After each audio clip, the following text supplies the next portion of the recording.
Тренинги проходили в течение 2 месяцев. По словам специалистов, наибольшее число поисковых работ в Абхазии проводятся на территории Сухумского и Очамчирского районов. Именно поэтому к тренингам были привлечены сотрудники пожарно-спасательной части города Очамчира и Центра особого риска «Пламя» МЧС Абхазии.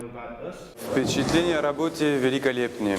Наши тренера имели от, скажем, группы обучающихся полное внимание, поддержки.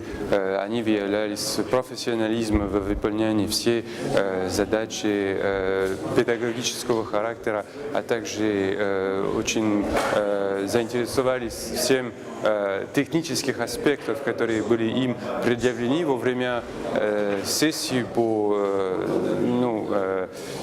обучению. И дружная обстановка между специалистами, которые быстро нашли общий язык, несмотря на то, что они, по сути, разговаривают на разных языках.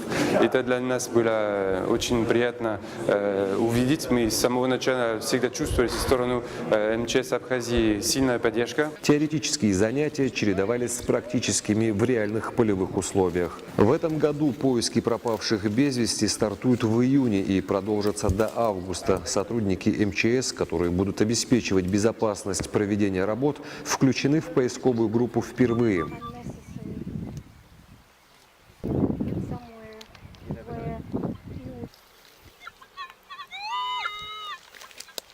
По словам министра по чрезвычайным ситуациям Абхазии Льва Квициния, подобные тренинги крайне важны по части повышения профессионального уровня абхазских спасателей. Как вы понимаете, служба наша имеет разные направления, но один из самых основных направлений – это то, к чему вы обучиваете наших будущих специалистов. Ваш опыт, знания, которые вы передаете нашим сотрудникам, для нас это очень важно. По словам сотрудников МККК, на данном этапе завершена лишь часть обучения, пройдены лишь 2 модуля занятий. По их итогам выданы промежуточные сертификаты международного образца.